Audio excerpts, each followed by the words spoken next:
Welcome everyone to the Board of Selectmen's meeting, Town of Southampton, for December 19th at 6 o'clock. We will start the meeting with the Pledge of Allegiance. I pledge allegiance to the flag of the United States of America and to the republic for which it stands, one nation, under God, indivisible, with liberty and justice for all. Let me remind everyone that this meeting is recorded and televised live. Also, I would like to take a second and reiterate what I said at the last meeting. I am totally taken back and impressed on the holiday decorations in front of this building and at the fire station, and that my understanding some guy by the name of Joe put the star on top of the tree. I don't believe I've met Joe, but very good. My understanding, the fire department decorated the fire station, and I'm not sure who actually did the veterans monuments, but well done, everyone. It looks just spectacular.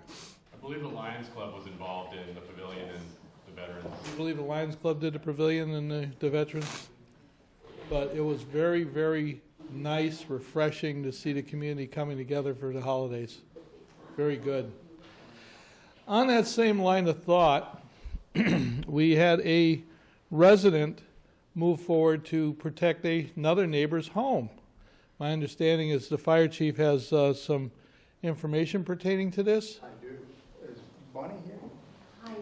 Oh, right there. How are you doing? Would you like to come and stand up here with us? Wow, Yeah, that's amazing. absolutely.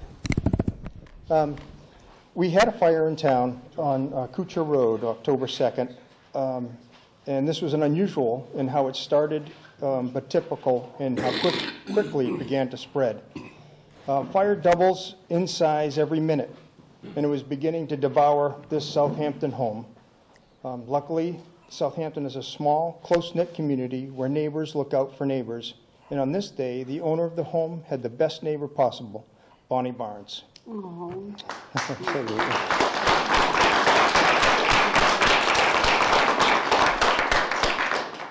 Bonnie immediately called 911 and then grabbed a garden hose, all she could find to help save her neighbor's home. Bonnie's selfless act probably saved this home from a major fire loss. Fire does not care who or what it destroys. All it wants to do is grow bigger. When the fire department arrived and went into action, pulling hose, making entry into the home, tearing open the areas where the fire had started to take hold in the walls and roof, in short order the fire was under control. The investigation had found an unusual event that had taken place. An outside mirror, acting like a magnifying glass, used the heat of the sun to focus the sun's rays like a match, igniting the siding, which quickly spread into the home.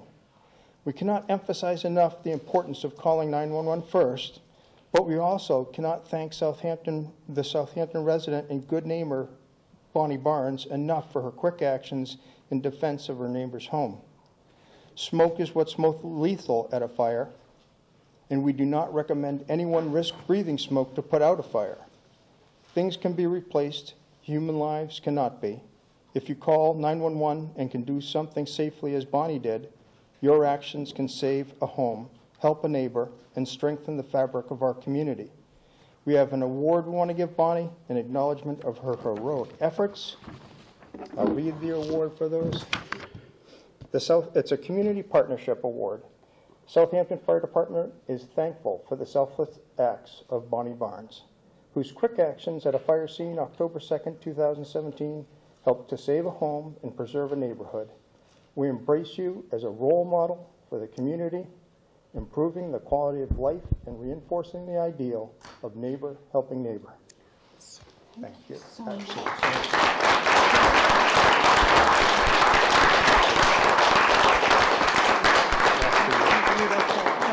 so much. Thank you.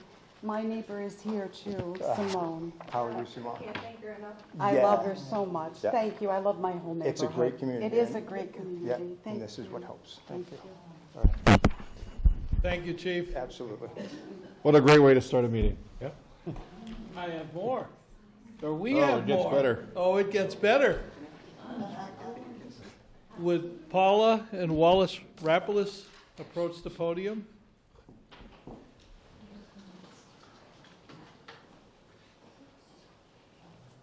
Dun-dun-dun-dun.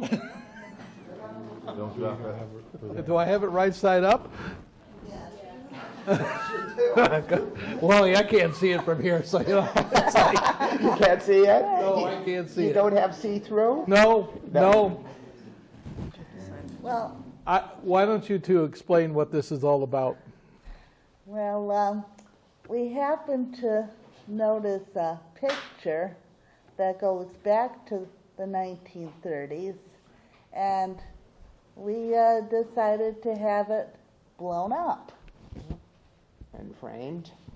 And it was, it really grew feet from when we sold our house on College Highway back in 2014, and in March. And once on that time, at that time, it, like I said, grew feet, went to Holyoke, and we lived there for a year and a half.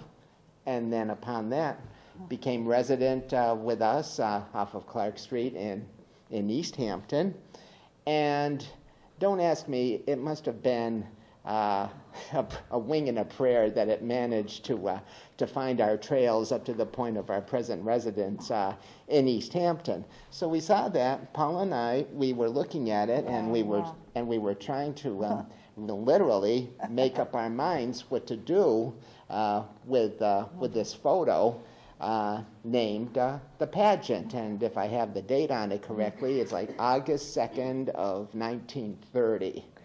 And when you think of old home days, 1975, well, you're looking at 45 more years.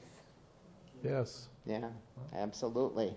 So we had the good man of Jean-Pierre Posh of Big Red Frame, and we presented what was a very, very brittle scroll, and from that he put it together to make this impression. And if there is one word for this photo, I would say glory.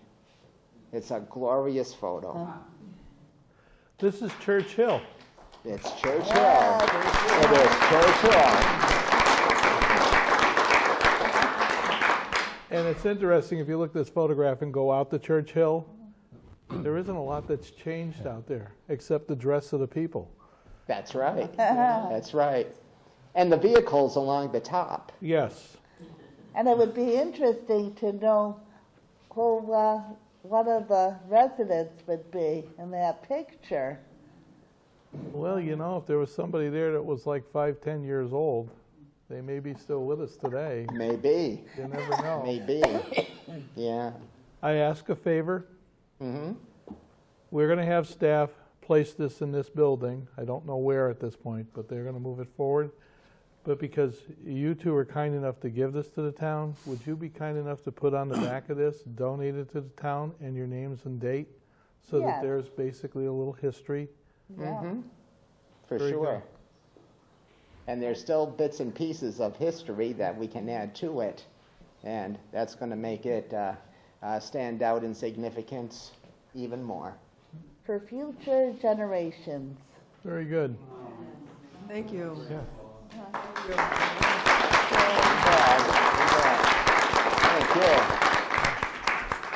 And thank you for the opportunity of giving this beautiful photo an audience. Now, I'm going to ask the fire chief for a favor. Yeah.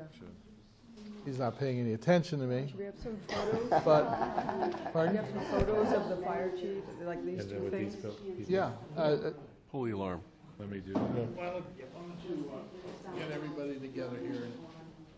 Charlie, you want to get up there with the Southampton emblem? Or? Okay. Picture. We'll give you a picture.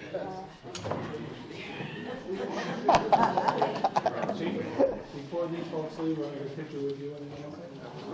Let's do this. We'll do it first. Let me put this, because it is heavy on. We'll put this like this. Okay. I'll hold it, you get on either side.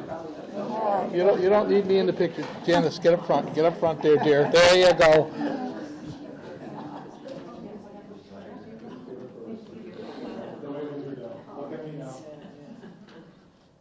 I know my place.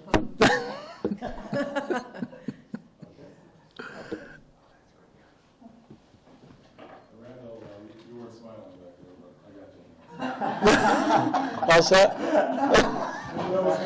You never know.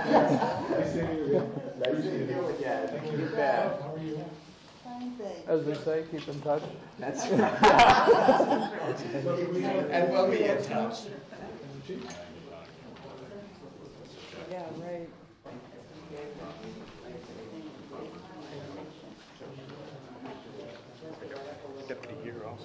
Oh, hi, sir. Nice to meet you. Put it like this. There you go.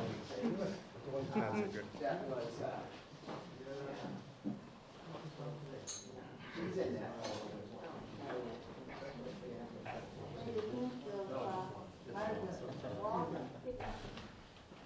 Pointing so we know where to smile. What? Time to turn around, there's not a piece of paper. It's like, I know. That was just in my thing to sign.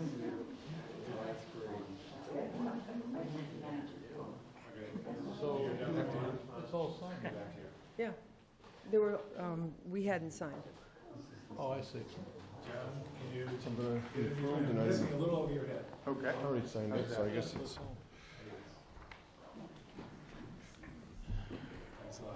Thank you. Thank you. Nice way to start the meeting. Want me to start the meeting? It's a nice way to start the Oh. meeting. It's gonna be tough to top this on Thursday. I know. Yes, I know. Well, that was good. Now, can we adjourn? Guess not, huh? Okay, I'm going to move something in the agenda because of a request. Under new business, 61A release for George Gunn and Candace off of Woodmar Lane. The attorney's here. Can you sort of explain to us what's going on with this? Sure. Amanda Zadonis Kemp. I'm here on behalf of George Gunn and Candace Iwanicki, who is formerly Candace Gunn. So essentially what we have is there was a house built at 6 Woodmar Lane that turned out to be 4 feet short of the setback requirement on one side. And so we are going to do a land exchange between David Garska Builders and the Gunns. Parcel 1A is going to be, or Parcel 1 is going to be exchanged for Parcel A2. And so in compliance with 61A, which is Parcel 1 is in Chapter 61A right now. We've sent notices out. The Planning Board and the Conservation Commission both met and have agreed not to recommend the purchase, and so I'm here to ask you to waive your right of first refusal for that parcel. Do we have the documentation here? I did. I submitted everything. I also brought the document with me just in case. There is a map too, if you want to see it in your packet. No, Yeah, I already saw it. I know this is just a simple goof that happened. Yes. Stakes got knocked down when the foundation was poured, and they were put back in the wrong location. This is the same place where the house was used as a drill for the fire department, if I remember right. No. No, that was on, that was a different place. This is on Woodmar. Oh, I'm sorry. Yeah, okay. That was Coleman, I think it was the corner of Coleman and Gunn. I see by this document that we have a new chair. That's excellent. It's in alphabetical order. You hurt his feelings. Do I hear a Same mo- sort of thing happened in Westhampton, right? It did happen in Westhampton, and All right, rather is than this- That's seeking, not true. We solved it Yes. here. Oh, right. instead of seeking a variance, common we are doing thing? a land exchange. There's So- no fine, there's no fees that we have to incur. We just have the No. first right of refusal, You that's just it. have a right of first refusal to purchase the land before we can swap it. Okay. And there's no fee, fines or anything on the behalf of anyone that, the builder or anything else? Back taxes? There is rollback, which the assessor's office has already calculated and sent to me. So we have that, and that will be paid at the time we do the exchange. I'll make a motion then to accept this, or not You want to waive your right? waive the Yes. right of first refusal on the 61A property on Woodmar Lane. Oh, here's a second. I'll second it. Discussion? Did the clerk get the motion correctly? All in favor? Aye. Aye. Abstain. Aye. Abutting property. 3 positives, it passes. I'm assuming this is the document that needs to be signed. That's it. That's it. Do we keep a copy, or are we just giving it to the attorney and she's going to do the filing? When I file it, I can scan it and return it, showing that it's been filed. Thank you. Thank you. Was this as expedient as it was Thank necessary? you, I appreciate it. I have Tell another Mr. meeting Kemp, now. though, that I need to see him in about a half an hour After the meeting, right? after the meeting. So half an hour is wishful thinking. Yes. Enjoy. Thank you.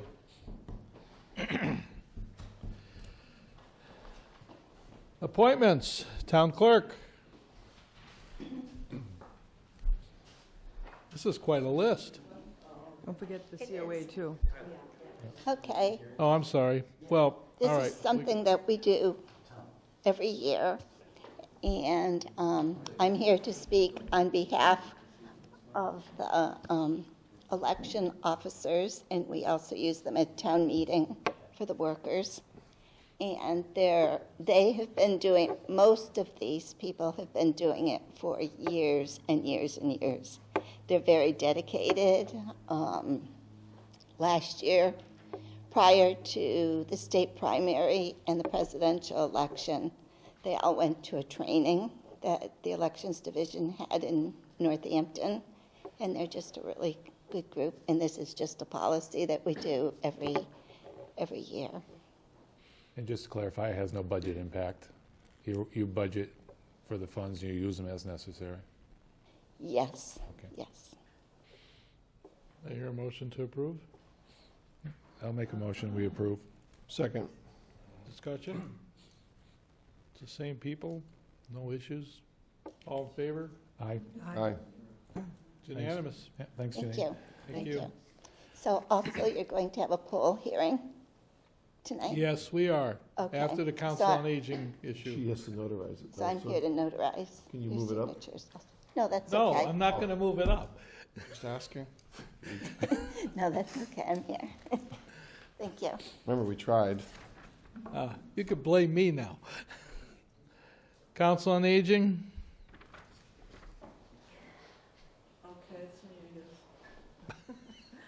I guess. Hi, my name is Catherine Lorigan, and I live on 34 Maple Street in Southampton, and I submitted an application to become a member of the Council on Aging Board, and I guess you have the application, and I appeared before them, and they accepted my application. Now I have to come before the Select Board.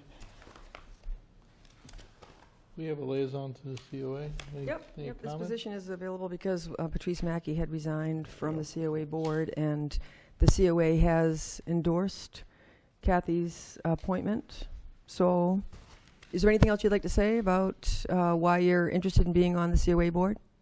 Well, as I said in the meeting, I started coming to the Council of Aging facility about 4 years ago, and I found it a very warm and welcoming place, and I started to get involved in their activities, and I applied to be one of the leaders in their Healthy Bones and Balance exercise program, and I'm doing that, and I also do a lot of other activities there and go on their trips, and I'm just interested in keeping the Council on Aging a viable, and I feel I can contribute because I have an interest in it, and hopefully, I can contribute more to it as a board member. Yeah, it sounds like you used your services, so you know from the inside out what happens there, so that's a good thing. Yes, I've been coming there for about 4 years now, yeah. That's Very good. And they have wonderful programs, and it's a very warm and welcoming place, and it's been a wonderful place for me to come, and I just thought maybe I could contribute by being on the board. I appreciate that. Yeah, thank you. Yeah. I'll make a motion then to appoint Kathy Lorgan for the COA board. I'll second that. Discussion? All in favor? Aye. Aye. Unanimous. Welcome aboard. Okay, thank Thank you. you. Now, let me tell you the bad news. There is no bad news, though. There is. There's a whole ethics thing you got to start doing now.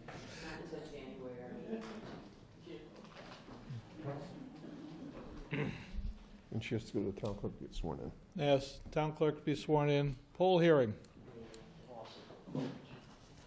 How's everyone doing?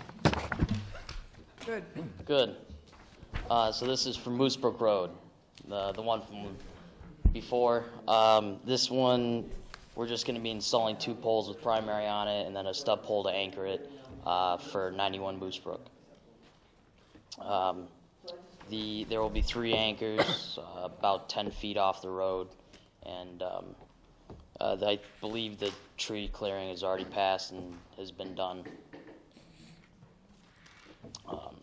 We've been here before on this one. Yeah. We just need a formal vote of approval. So there's no outstanding issues with it. No, Copy we have to sign. I have copies of the design map if you'd like. there's nothing that I'm aware So of. the poles we- are actually on the south side of Moose Brook or the north? There'll be one on One each side. and then a stub pole on the south side. Northerly and southerly, it says Yeah. here. Yeah. I saw that, and then I also read something where it said underground. Yeah, I said that. That's on his own property eventually. Okay, Yes. all righty.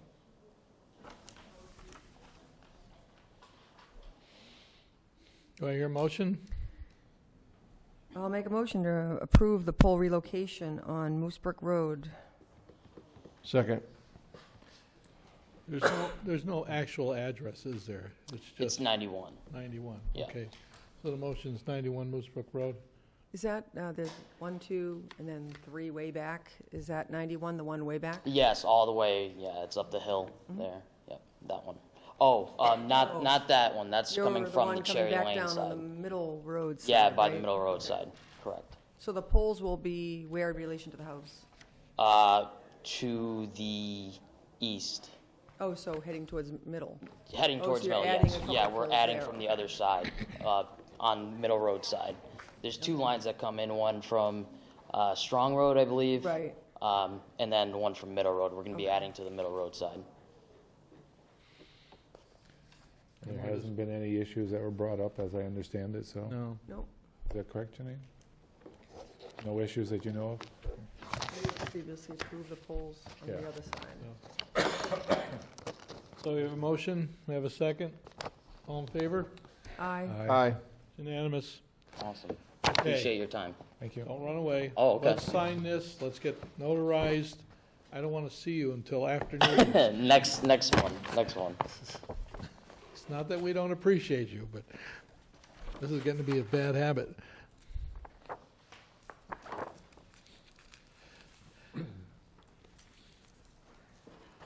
Note, I am signing this, right?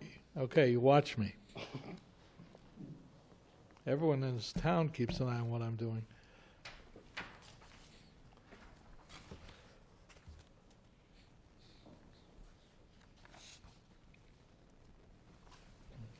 Janine, once you notarize you sign both? No, I signed one. Please make sure you make a copy and give it back to Velda. She's not chasing me down.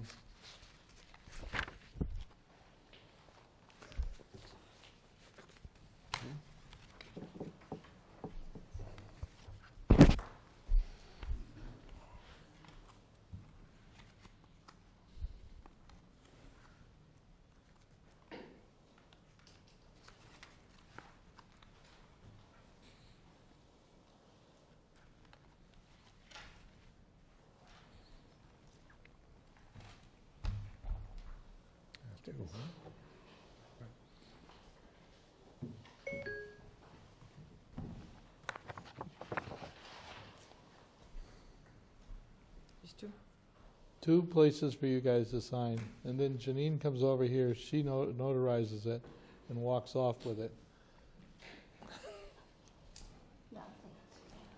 You take it to your office and stand, okay, whatever. This is on camera, so we know who had it last. Thank you. You have a good holiday. You as well, thanks. Announcements.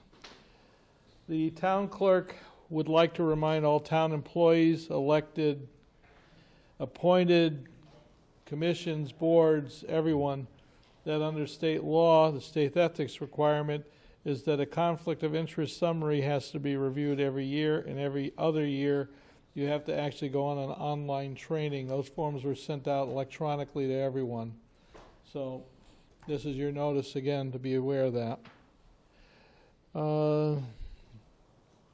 Reports. Anyone got a report? Jim? No. Okay. Building department fees, proposals to increase.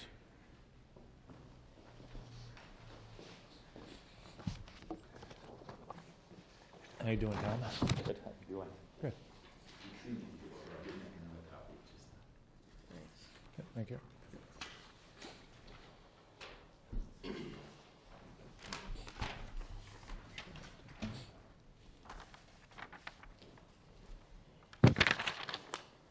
Thomas Quinlan, Building Commissioner. Basically, we approved the highlighted yellow, the annual inspection, to go from 75 to 100 previously. And I believe that's when you saw a copy of this. So what I've done is I've highlighted in the red, pink or whatever, the other suggestions. We haven't increased since 11/8 of 2014, so it's been over 3 years. Basically, the biggest change would be making a minimum of the 75, going from a 50 to a 75. The other two changes would be the commercial, going from 50 to 100 as a base, and then the pools, above ground 50 to 100 and in ground 100 to 200. Can you project what kind of revenue that'll add? Was about, and this is being very conservative, about $3,800. Very, very conservative. I think the biggest thing is going to be a lot of people will, fudge on what they're going to put down as a projected cost of the project. So we're at the 50 minimum all the time, and that 25 is, we're up a lot of permits, and that 25, believe it or not, is going to be the biggest thing, keeping the ones that are unsure of the cost of their project a little bit more honest. Okay. So at $50, it really doesn't, plumbing and electrical are $60 per inspection. It really doesn't cover you as the town to, for my inspection, I feel, so. Right. So, under renovations, you put a red 1 in front of the 50. It goes from 50 to 150 on those three? To 100. I'm sorry, that's... Or that goes to 100? It goes to 100. It goes from 50 to 100. Okay. On those three there. So the renovation, the roofing, and the siding and windows, it's 100, okay. On the commercial. On the commercial, correct. Yeah, only the commercial. Okay, I just want to double check that. Good. So, Tom, up top where it says min fee 75 all permits, does that apply to just the residential, or does that apply to the whole schedule? Actually, we probably should add residential minimum of 75 to that, correct? And on the left-hand side, we never had put 3 years ago that the per square foot was for new construction, only new homes. So I wanted to add that to the sheet if approved as well. New home only. The first 4. So if you put an addition on your house, is that new home, or is that? That's all based on the cost.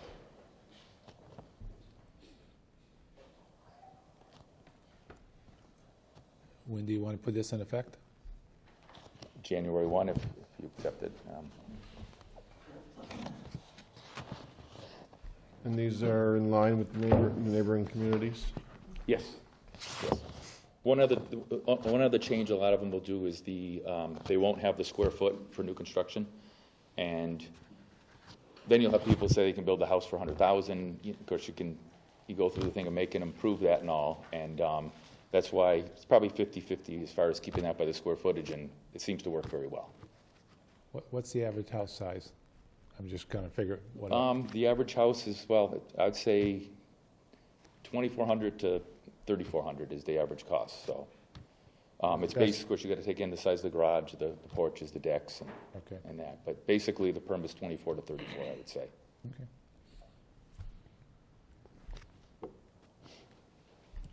Think you're going to get any feedback on this? As far as the annual, the 304s, which we've already taken, I know it's only gone up 25 for building, but it went up 50 for the fire, and no complaints, and they seem to have gone smoother than the past 3 years. It was the best year for all of them. There was no, we actually added the 75 for reinspection, didn't have to do it. So I think that really worked well. So that did what you wanted it to. Yes. Yes. Great. And I think they understand the $100 for the time we spend with the letters, the inspections and all, and the certificate. Oh, sure. Is very reasonable. Now, the fees are double if construction started. Do you get many of those? Yes. Yeah. Do you double the fees? Yes. I think the most we had one time was a little over 400. It was actually the double, so. Really? Yes. Yeah. I'm cheap. I'd want to. They won't do it again. Yeah. Do you need a motion? Yeah, I'll make a motion that the building commissioner can increase the fees as on his schedule here, effective 1/1/18. I'll second it. Discussion? Mr. Rosenberg, do you wish to? Oh, we were in the middle of vote, though. What's that? I stand corrected. All in How do you favor? vote? Aye. Aye. Aye. It's unanimous. Thank you. Thank you. Can I address now? Yes. Thank you. Michael Rosenberg, 144 East Street, Finance Committee. Just a couple quick things in relation to this. One, I did want to recommend, the vote has been taken, but the division, the DLS has put out user fee recommendations February 2016 about how to go about raising fees. It involves conversations, meetings, looking at other areas, looking at other towns, not just sort of changing the fees to match the neighbors and then having them approved like what just happened. The other item to look at is a document by the Department of Revenue costing municipal services, came out in March of 2005, just about how we go about costing fees, costing services. I think some of the things left out of the conversation previously were items we had discussed at the Finance Committee. The building inspector is running into an issue with working more hours than originally planned, so there's a shortfall in the salary. One of the items talked about in the Finance Committee meeting was raising fees to help shorten that shortfall, to close the gap. One of the items we talked about was the reason he's going over is not because of just building inspections. It has to do with non-ticketing enforcement, zoning enforcement, those types of items. So we essentially just raise fees to help cover a future salary. And the people who are getting their fees raised are not the individuals causing the building inspector to work more hours. So we had talked about this at length. John was there. I'm frankly surprised none of it comes up in this conversation because it is all part of one process, right? We want to raise the fees so that we can raise the building inspector's salary hourly rate, right? Because that's in the articles. It is part of the process. I think it's a bit disingenuous that none of that was talked about in the last 5 minutes. So we just raised the fees for builders who will now have to pay for part of that increase when they weren't the ones driving up those extra hours, or at least not the majority of that. So just want to say that the fees are going up January 1st. I think the assumption that we're raising the fees to increase the salary is not accurate. The fees are being raised as compared to other towns, and they were set low, so we wanted to set them at a reasonable level. Tom, if you want to comment on that. It's not cause and effect, as you're saying. If you would review our Finance Committee recorded meetings, you'll find that the conversation is to the contrary of that, John. Oh, right. We want to raise, not his hourly, like you said. We want to be able to increase his hours and raise his total amount because of the work that he's doing over the 32 hours. This will help it, but it's not the only reason. If the fees weren't fair, we wouldn't raise them. If they weren't in line with the other towns, we wouldn't raise them. You just raise fees to help cover the cost of what we pay him. And the fees are now the burden of that is being put on the people that are not driving up. But you're taking a shortcut on that answer. We're raising the fees because the fees are at a low level and we want to bring them up to what's in the local towns. And yes, that'll give us extra income. And will that help us to maybe increase his hours? Possibly, but we don't know for sure.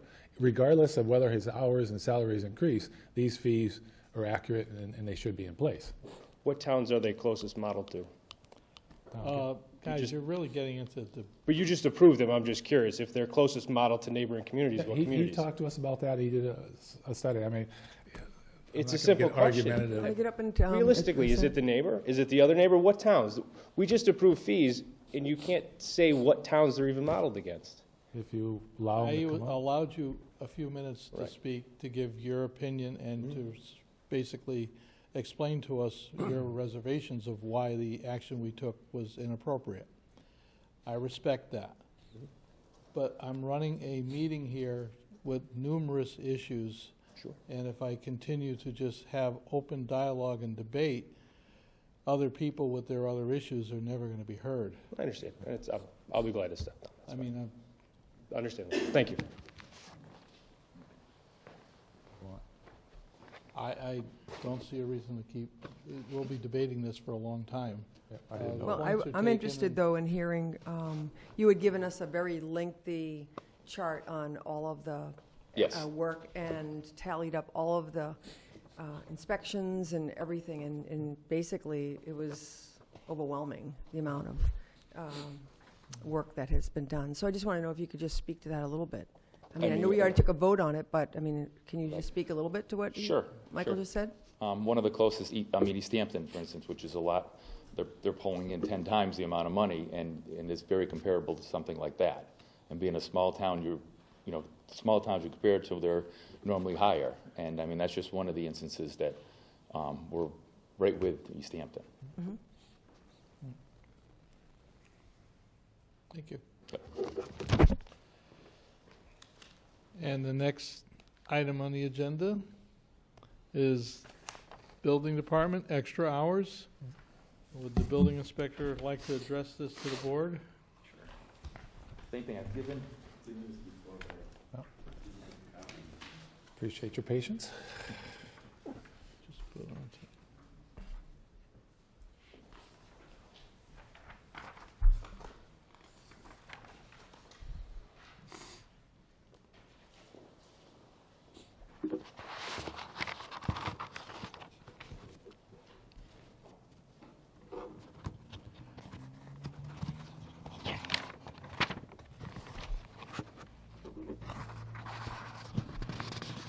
Would you like to give us a quick overview with this?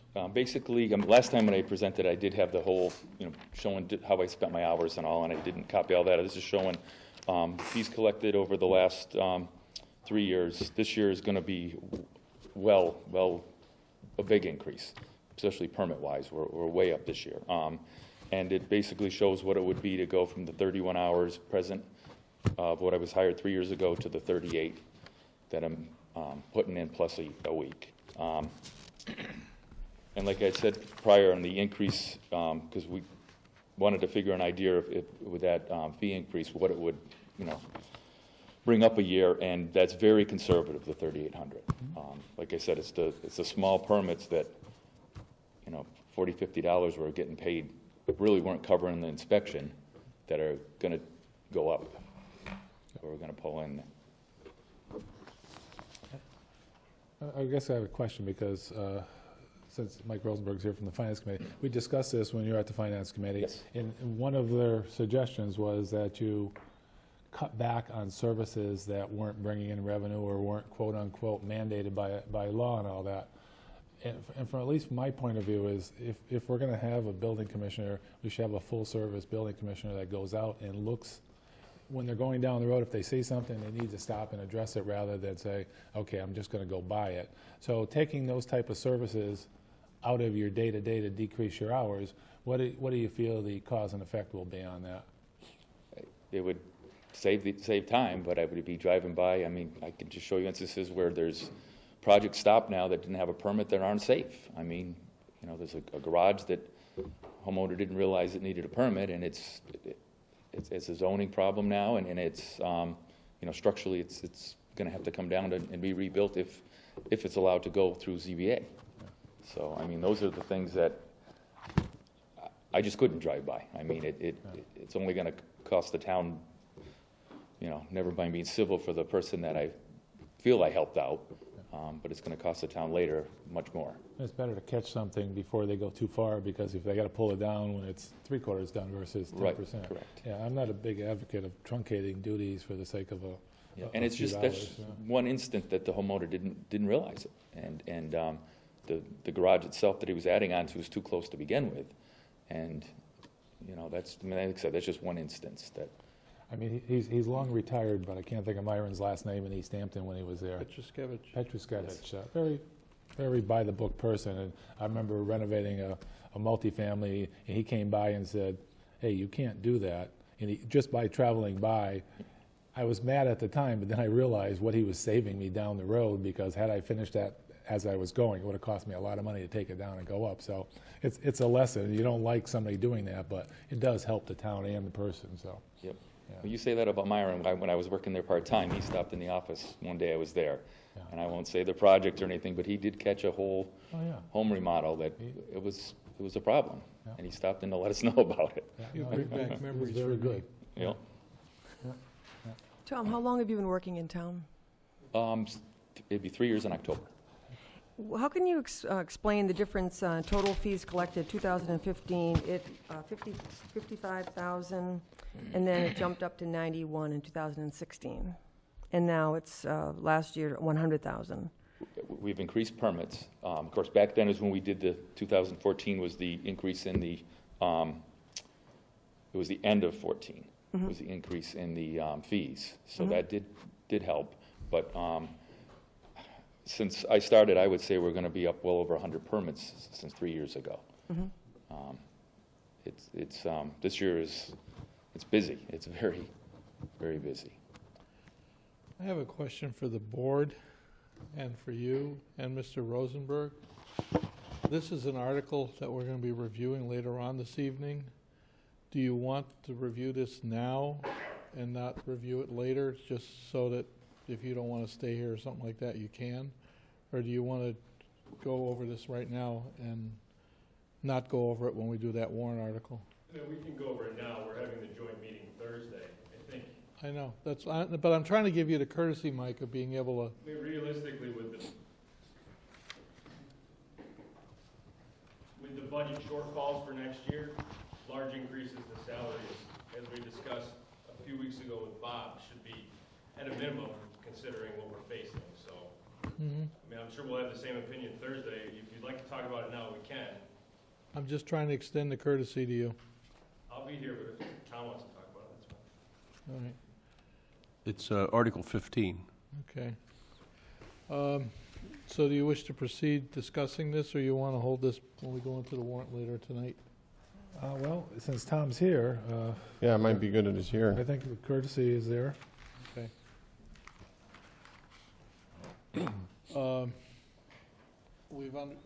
We've heard from the building inspector as to what his expectations are and what he views as reality. I'd like to have the chair of the finance committee come up and explain their observations and their concerns. Could we just put the article wording out there so people know what we're talking about? Yeah, read it. You want to read it, or you want to read it? Got it in front to read? I've got it right here. I'll read it. So Article 15 is going to say funding for additional hours for the building commissioner, to see if the town will vote to transfer $6,800 from the town administrator's salary account to the building commissioner's salary account to compensate the commissioner for an additional 4 hours of work per week, or take any other action relative thereto. It doesn't make it really clear that there is an hour increase. Is this just a flat rate payment to cover work done? Additional 4 hours. Instead of 31, Okay, so it's 35. Whatever 31 to point it's 35. approved. It's 31 now, it looks. Yeah, you're right. Effective as of if it's. Yeah. once it's approved, Okay. right? So additional 4 hours to cover 4 hours per week, which is Okay. 210 hours, 208 hours a year, something like that? So he's going from 31 just to 35, and, well, he talks about 38, but it's not, okay, we're looking at 35 right now. Okay, so that's what the question is. Sorry. Please. So, in regards, I guess, to the article as a whole and the concept of increasing, we did meet with the building commissioner, with the finance committee. We did discuss seeing what he could do to pare down what is in his day. We didn't suggest that he drive by something unsafe and keep driving. What we did suggest is instead of making multiple trips back to double check or to check on someone who had something going on at their home, you limit some of those go back visits, right? I think there was an example, he's gone back 3 times to, maybe it was a post-fire situation, right? To check on the individual, not for structure inspection or those types of things, to check on the individual. That's a great cordial thing to do, but phone calls are faster, and there's something that can be done here, especially if you're set to a certain number of hours. We do stress for other departments that they work within their hours and make it work, right? John, you reference running the town like a business. These are your hours. These are the hours you work in. We have I guess, polar situations happening. One, we want them to work within their hours. Others, we're encouraging them to work more hours. In regards to the warrant, I think, honestly, any warrant, this is from my personal opinion, we haven't met as the Finance Committee to vote or decide on this, but any warrant that creates a reoccurring increase of a cost for next year we should be really apprehensive about that. Just because of where we are financially with the amount of revenue and the amount of automatic increases for next year. You know, this article, we may not even be able to afford next year without someone else losing a job or cutting a service. I think it is that imperative that we look closely at next year's revenue and expenses before we increase salaries, before we put on, departmental budget projects in their expense lines. We really need to look at that, because you could approve articles at this special town meeting that you may not be able to afford, we may not be able to afford next year. And right now, if you just look at the numbers, we can't afford increases. It's just not there. I mean, maybe something's changed. Maybe the revenues have spontaneously changed, but it's just not there. So until we sit down and have the hard talk and the hard look at revenues and expenses for next year, what are our fixed costs that are going to go up versus our projected revenues, I personally wouldn't support any increases like this. And it has nothing to do with the building commissioner. I can speak for the entire finance committee. We think he does a great job. I think in certain departments, we'd love to be able to fund them for full-time if that work was there, but it's such a tight financial situation. You don't know where the next meal's coming from, right? And it makes it difficult. And they're difficult decisions, difficult opinions to have, but we don't want to see other departments suffer because we moved, this individual forward or looked at this department versus that. Really feel we should take a look at the whole. I really feel we should take a look at the whole thing for next year before we increase reoccurring costs. I just see it a little bit differently. I don't really think it's a matter of just taking an employee in town and saying, we want to get you up to where, other people are. We want to raise you 8% or 15%. We have data that's been presented to us in terms of the amount of work that's being done. Mm-hmm. How else do you try to let the town and people know that you're constantly working over? We see data that says that the number of permits have gone up, the amount of time has gone up. Mm-hmm. I don't know how else anyone's supposed to, where else are they going to be able to come with raised up fees to try to lessen the impact? I see it a little bit differently than just inadvertently raising up somebody's salary because we think they should be there. I just feel like we've been presented a fair amount of information that seems legitimate. It's legitimate for today, right? But if you look at the budget for next year, if you balance it, mm-hmm. you need to go through mm-hmm. the expense line and pick a line to cut from to afford that for next year. With everything being equal, unless something major changes, an expense line will cut to afford that. I think that's where the merit of it it's there, and the deserving of it, I think, is there, but we need to think past today and past this week. We need to think past next year with these things, and I don't know, I just don't see it being a good decision to approve something like this when we know what's coming and what's not coming for revenue. I mean, to go back where we're talking about increase in fees, if you want to use that analogy now, if they go up minimum of 3,800, 4,000, it's going to make this amount a lot smaller. And originally, when Tom came to the Finance Committee when I was there, he was looking for more than 35 hours, and this was pared back, and some of the duties that he's doing is going to have to be along with that. So it's a compromise. And you said, you know, work within hours versus additional hours. When somebody has an increased workload, wherever it is, and you can verify that, you need to increase the hours so that person can get the job done. It's an important job, and that's, I think, where we're coming from. So I would ask that we entertain that for all departments with the same need. Absolutely, it should be. Should be, if they can present the facts. Okay. I don't know if Anything you else? guys have any. Another thought, another dimension. If I could give you the administrator's perspective, I think there are two items here worth considering. Number one, this is a very busy office.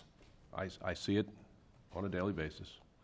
And I have no doubt that Tom is working significantly more hours than we're paying him for. And I don't think that's appropriate. There's another dimension of this. Those who train to become building commissioners typically are looking for more than 31 hours of work. We have the work here, but also, if in fact we were to have to hire a replacement, I think it would be very difficult to find someone willing to do the work here at 31 hours. Most folks that I know want a full-time job. This is not quite a full-time job. I think that's another argument, in addition to the obvious fact that there's plenty of work for it. Another argument is, looking downstream, what would happen? It's a very competitive marketplace. There's several jobs on the market right now in this region, several. And I think we have to face the fact, not only with the building commissioner, but also with other key positions, it's now a competitive marketplace, and we have to be competitive. I get Mike's point that you can't do it without revenue. So that's the complex dilemma that we face here. I think they're two separate. I think you can weigh in on the building commissioner need and the merit, and I think it stands alone by itself very well.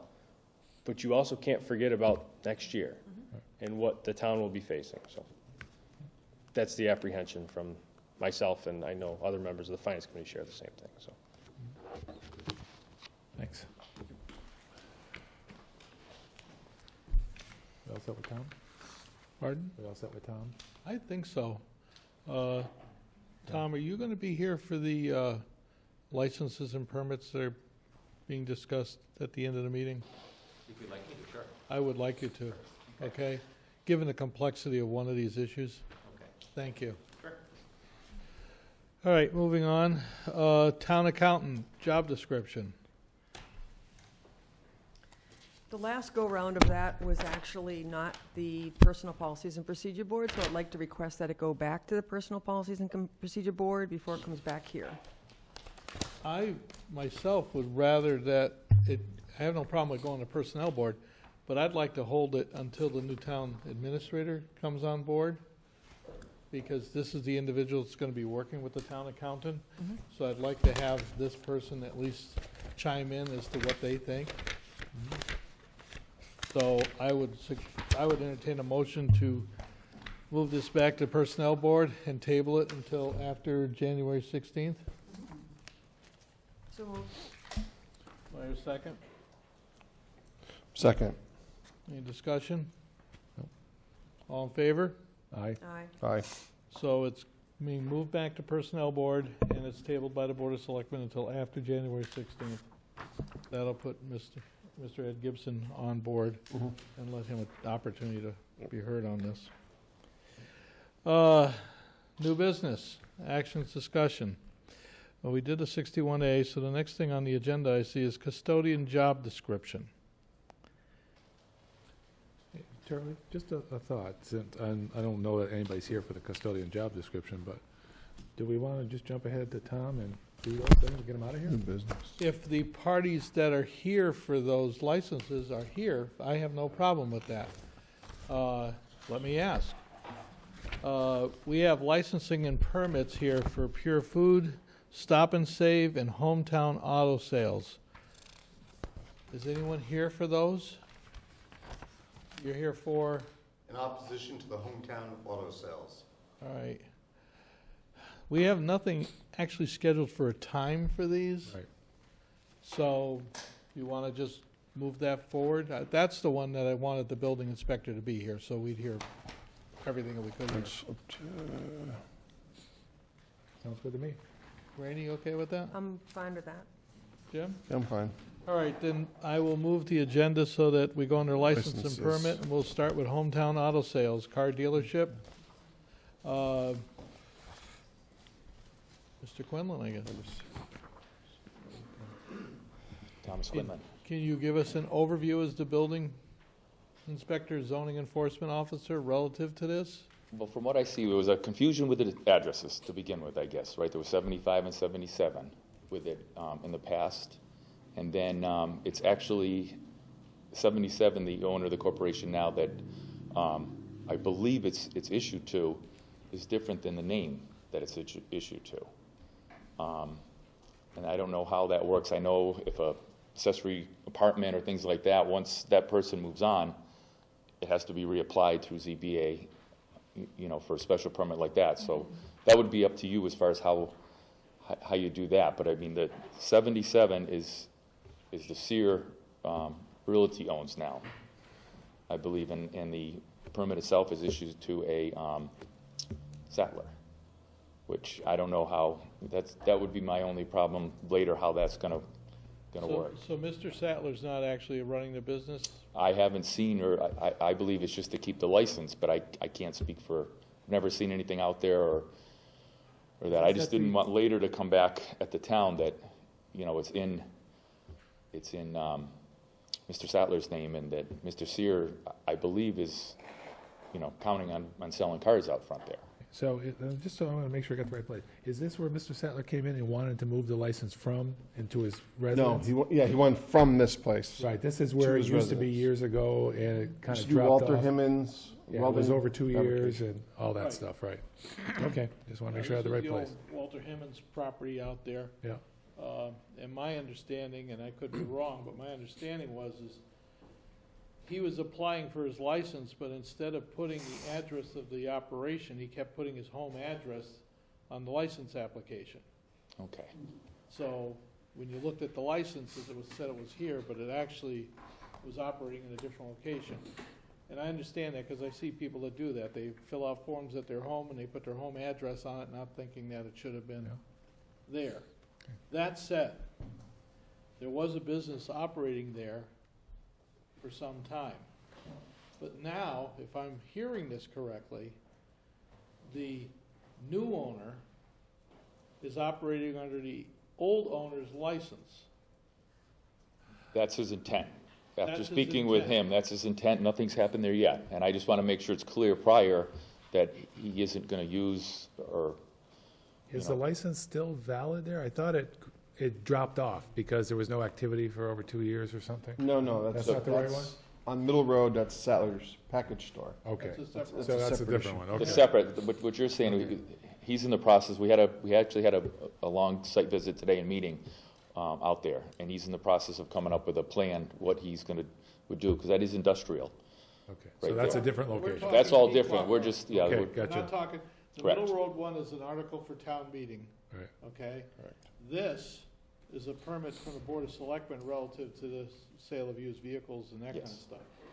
stuff. Is anyone here representing that license? Not that I know of. Okay. I have a couple questions. I just wanted to. Well, right ahead.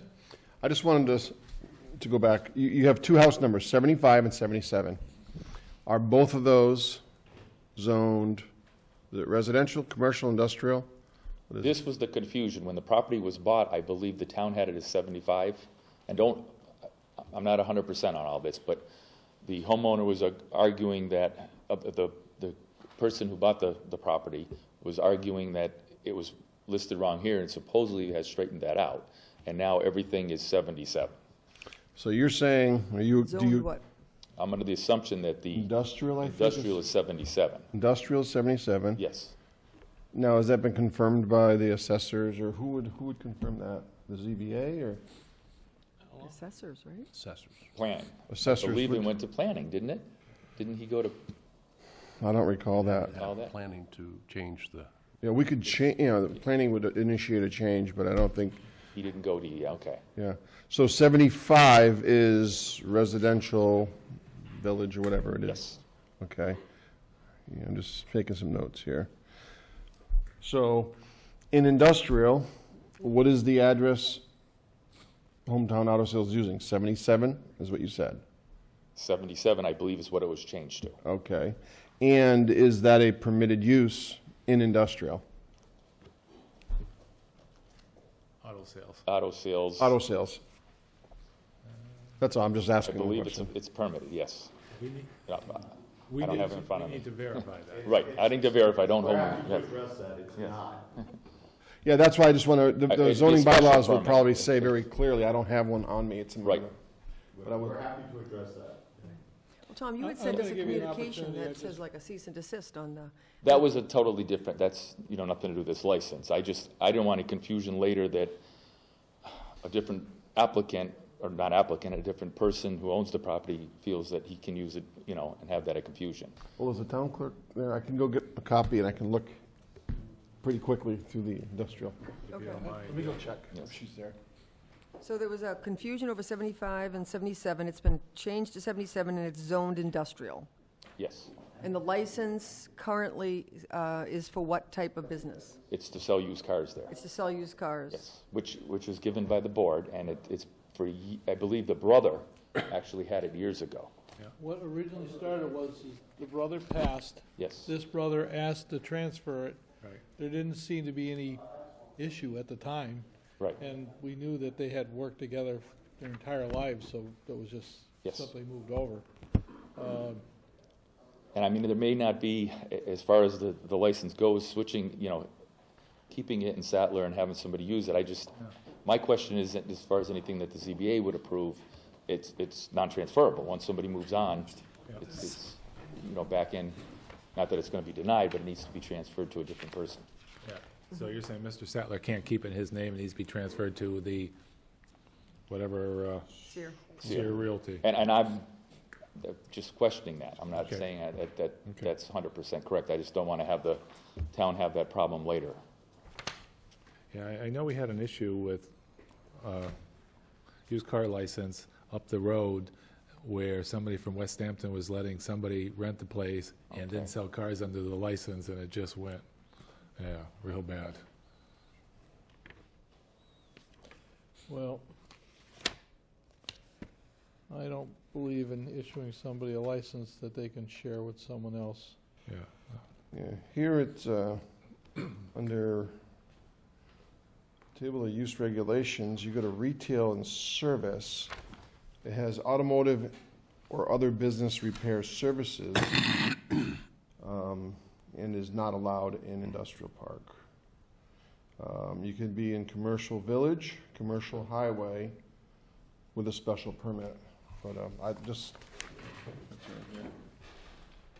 So if you go. So it's not allowed per se. No, And in the industrial park, not allowed. not allowed, it's from what I see here. Yeah. So, Okay, we have, I guess, neighbors? Yes. Want to come up? Name, address, so we have something for the record? Sure. Are you here together or separately? I'm of a different abutter. Okay, good, so we got to hear from them too. Yeah. All right. Good evening. Happy holidays. My name is John Shea. I live at 71 Pequot Road. I'm at a butter over with the property. My husband, Mark Mason, and I live at 71. We were not made aware of the application for used car sales license was pending for the select board last February. Had we known, we would have presented our strong objection at that time. Mark and I own a 5-acre parcel along the lake, which directly abuts 77 Pequot Road. We have 4 rental cottages on the lake. My sisters, Ann and Mary Shea, own the cottage next to our property. To one side, the town of Southampton owns approximately 75 acres of woodland. To the other side, owns about 50 acres. There's a marshland and a number of locations. 77 Pequot Road abuts our property to the west and visible from our property. My family's owned the property at 71 for over 60 years. Growing up, we had spent 6 or 7 months a year on the lake. In 1993, I moved out to the lake, and then Mark and I built our home here on the lake and moved in on New Year's Eve 2015. It meant a lot to me to build on our forever home on the land which my family and I have owned for so long, and which, as far as we were concerned, is one of the most beautiful natural locations in the area. The area is residential rural. Pequot Road is a quiet road where families and young children are comfortable walking up and down the street. The area is heavily wooded with towering white pine trees. With our location on Hampton Ponds, the area is ecologically sensitive. The property at 71 Pequot is part of the Barnes Aquifer Zone 2 protection area. It's approximately 225 feet from the rear of 77 Pequot Road to the lake. The plan which the owners of 77 Pequot Road filed with their application for a fence permit shows the proposed location of the used car lot in front of the fence along Pequot Road. I have copies of the plan for you. I don't think you have these. That'd be great. We can share if need be. Yeah, it's pretty straightforward. Thank you. Look right here. Whoops. Retail services.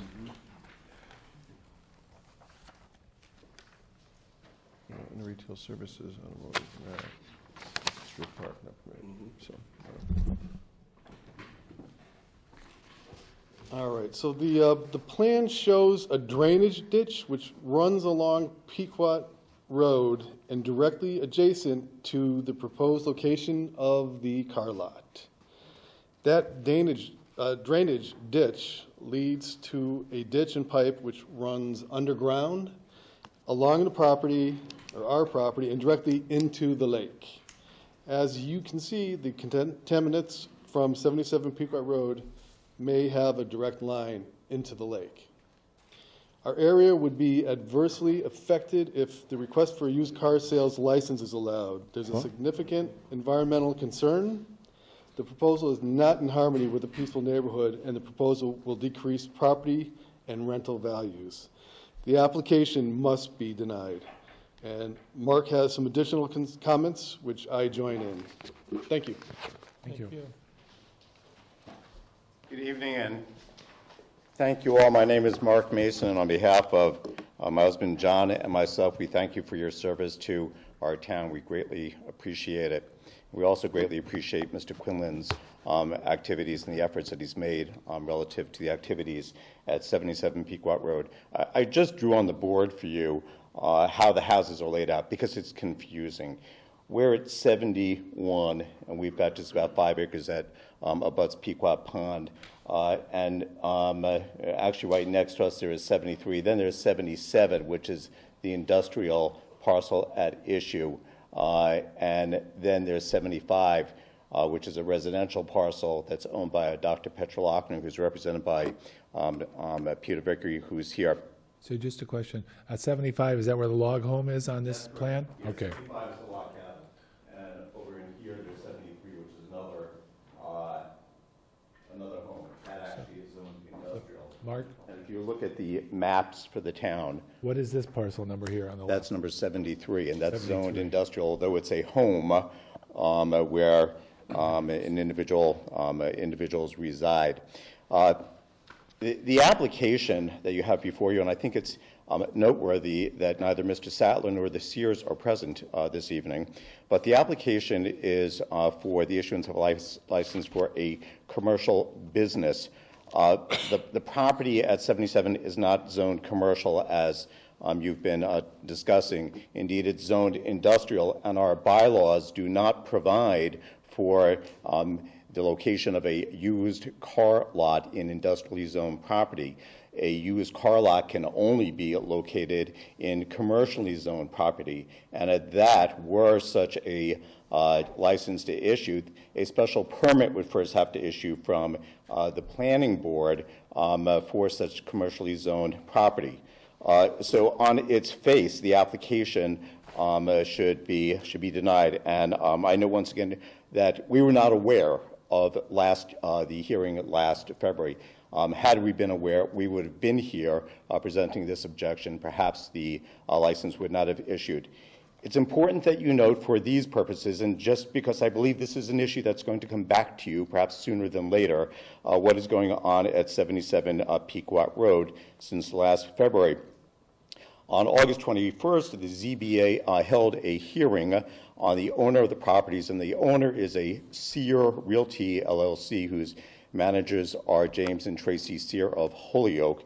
Held a hearing on the Sears application for a special permit to operate a truck, a tractor trailer, and heavy equipment maintenance and repair facility at the old Hyman property at 77 Pequot Road, as well as to store vehicles.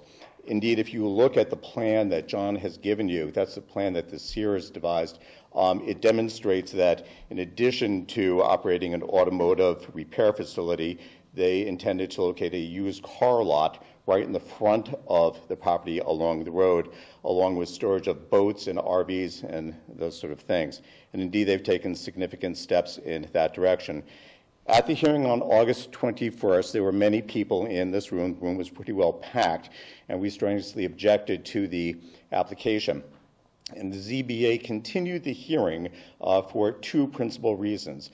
First, the property at issue lies within the Water Supply Protection District, and this perhaps was unknown to the Sears at the time that they purchased the property, but to no avail. They're still required to comport with the requirements of Article 12 of the zoning bylaws that pertain to the Water Supply Protection District.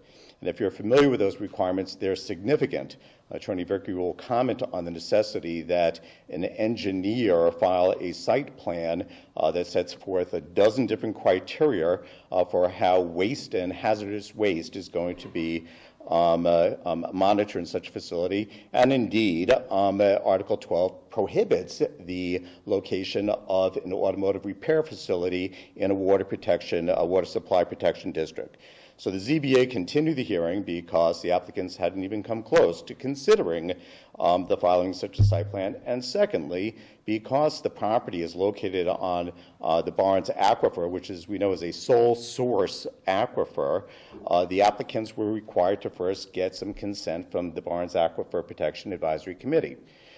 So the ZBA continued the hearing on August 21, and BAPAC, as it's known, scheduled a hearing for, I believe, September 5. The Sears didn't show up at the hearing. We had many people there, but they did not show up at the hearing. Indeed, they requested a second hearing just a few weeks ago. They appeared at the hearing, but they were unable to articulate for BAPAC exactly what they were looking for, and therefore BAPAC remanded, so to speak, the whole matter back to the town to figure out what the town would like BAPAC to do. So the ZBA application is not been acted on. It is not in proper form. It's now been 4 months. We have no sense that the applicants are even interested in meeting the requirements of our zoning bylaws. What's important to note is that apart from the owners of the property, any tenant at that property has to comport with the same provisions of the bylaws, so that even were Hometown to somehow get a special permit, let's say a variance were granted for this property to now be zoned as commercial property, then Hometown would have to get a special permit to operate a used car dealership. That special permit may only be awarded if Hometown demonstrates that it has met all the different criteria for the Water Supply Protection District. We're not even close to any of that. None of that has even been mentioned. Mr. Sattler and Mr. Sear and Ms. Sear aren't even here today. So none of that is about to happen, I respectfully suggest to you. Now, on November 20th, just about a month ago, and I appreciate Mr. Quinlan's efforts here, the town issued an order to cease and desist to the Sears. And the order to cease and desist, and I've got copies for you, cites several bases. I think we've already seen this one. You have it? Yep.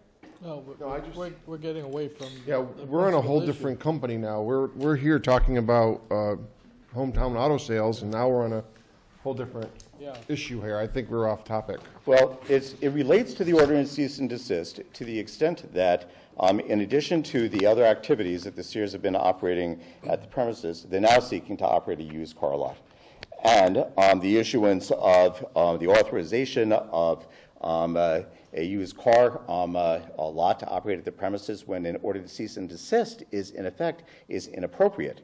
And that order to cease and desist is in effect as of today. So just to summarize for you, the town shouldn't authorize the operation of a commercial business in a location which is not zoned commercial. And the town shouldn't authorize the operation of a commercial business when there's an order to cease and desist in effect as of right now. And the town should not authorize the operation of a used car lot in the Water Supply Protection District short of full compliance with the bylaws. And in general, the used car lot is detrimental to the nature of our residential and environmentally sensitive neighborhood. There are concerns relative to traffic as well as pollution. So for those various reasons, we respectfully request you deny the application. And I believe that Attorney Vickery would like to speak on behalf of his client, Dr. Petra Lochner. I just got to say, you're so well prepared that you took me from here up to here. So you and John, thank you very much for. Well, I bringing the appreciate that. These information. are important issues to us. These are legal matters. We appreciate that they're complex, and it's important not to gloss over them. So, okay. Thank you. I think it's cut and dry. I mean, we can't approve it in that district. So Yeah, I know. I know we could go at it all night. I just think. I'm going to let him go to the podium only because he wants, but the He's building paying- inspector he's wants to paying get. him. You can sit down, sir. But before, I need to ask the town administrator. The applicants have been notified of this meeting. Yes. Okay. Yes. I just want to make sure, because I don't want to be accused in some court that we never gave them due process of being heard. Thank you, Mr. Chairman, members of the board. I represent Dr. Petra Lochner, as the previous speaker just said, and as he made everything so clear. I need a name. Your name? Peter Vickery. Thank you. Vickery. Thank you. Can you stand behind the podium, please? Yes, I'm just going to proffer a card. Sure. It's getting too formal now. So the, again, I don't want to muddy the waters now that they're so clear, but just to hit some of the points that the previous speaker made. So first of all, Petra Lochner she's the owner of number 75. She wasn't notified either of the first application. Doubly ironic because the license issued to her house, basically number 75. She doesn't run a used car dealership, nor does she want to. So it was issued to the wrong, different applicant from this applicant at the wrong address. Dr. Lochner wasn't notified about it. So just a few reasons to deny it. One, it's not zoned for it, as you've heard, wrong zoning. And even if it were zoned for this use and a special permit were necessary, the applicant wouldn't be able to meet the requirements of the special permit because of all the water issues that Mark Mason just described. And those issues are before BAPAC. And as he mentioned, my letter to BAPAC and to your ZBA on that issue is on record. I'd be happy to provide you with a copy, just because it sets forth those criteria that the applicant would have to meet and has not made any effort to meet. So it's not zoned properly. Even if it were, the applicant wouldn't be able to get the permit. And the reasons that it shouldn't get the permit are the ones spelled out not only in my letter to BAPAC, but also in the cease and desist order that is currently in effect. So I will stop there, given that I think you're already inclined to reach the decision to deny it. So I'll just conclude by saying, yes, please do deny the application. Any questions, I'm happy to answer. Thank you very much. Thank you. Can I ask Tom if he's had any communication since the cease and desist order? Yeah, I just wanted to make the 2 points. So, I was worried about that issuing it, with a different name, different location, which I'm not sure the whole confusion with the address originally.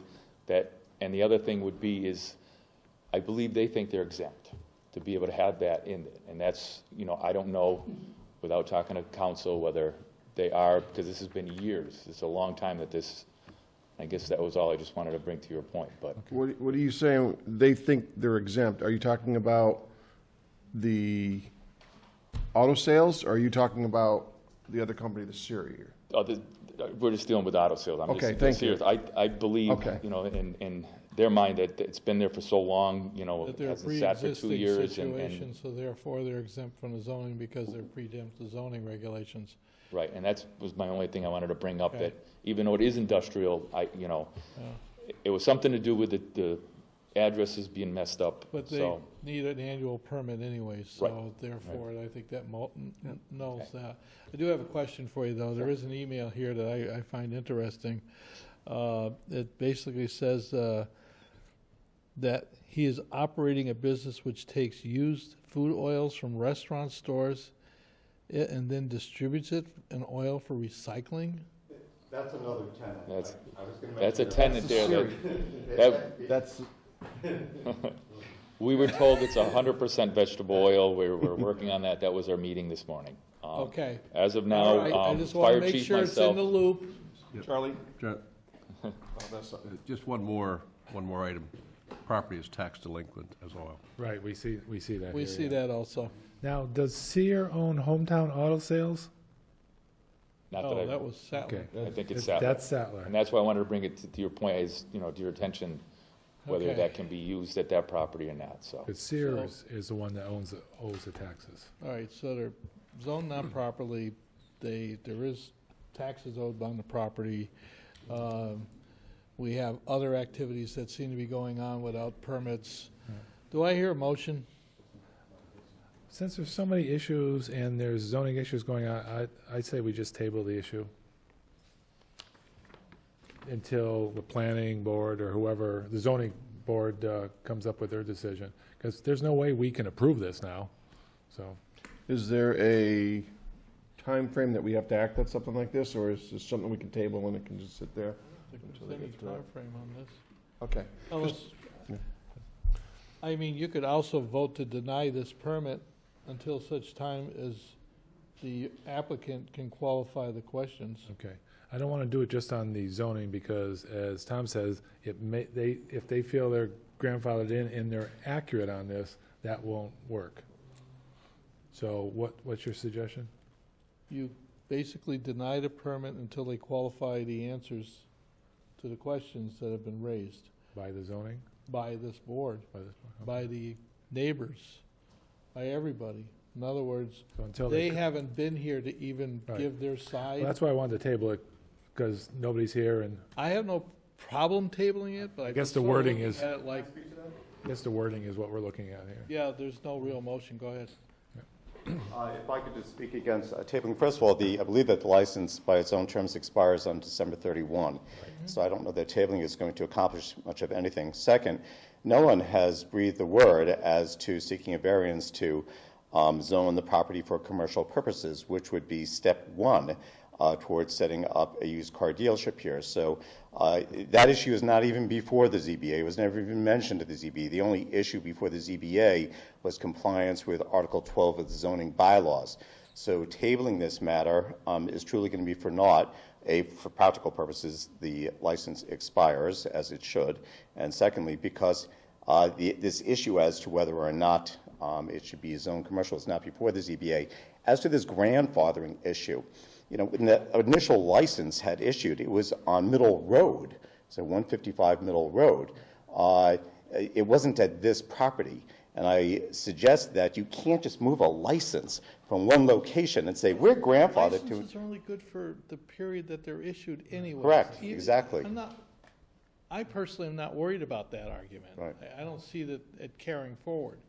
So I personally, seeing we're getting into this, feel that we should be just denying the license. And I'll make a motion that we deny the license for Hometown Auto Sales. I've heard enough about the problems to not relicense them right now, and if the owners want to address any of the issues that are raised tonight, then they can go ahead and do that through the Treasurer's Office, through the Building Commissioner's Office, and through the ZBA. Point of order, Mr. Martin, are you withdrawing your motion? I don't think I made a motion. Yeah, you made a motion to table it. But there, was it a Nobody motion? I seconded was it. just talking about it. Yeah, I just was talking about it. And there was no second Okay. anyway. I have to give him the courtesy to make sure that, No, I didn't. I'll second this for discussion. I mean, when I was talking about tabling it, to me, if you table it to the end of the year, it goes dead anyway, so this'll do the same thing. We're not gonna renew it, so I'm fine. all in favor of denying? Aye. Aye. Aye. It's unanimous. Okay, thank you all. Thanks. Have a happy holiday. Thank You you. Mr. Quinlan, is there anything else you're going to throw in front of this board? Thank you. Take care.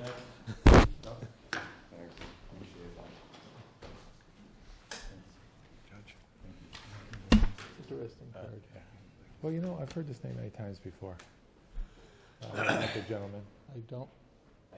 Oh, it's Okay, because he's so- in Amherst, that's why. Safe to assume Want that the that back? treasurer's office will follow up on the taxes and, But that should be automatic. okay. Yeah, that's. I hope that's it's on- automatic, That's but- on the property, so the Yeah. treasurer will follow up.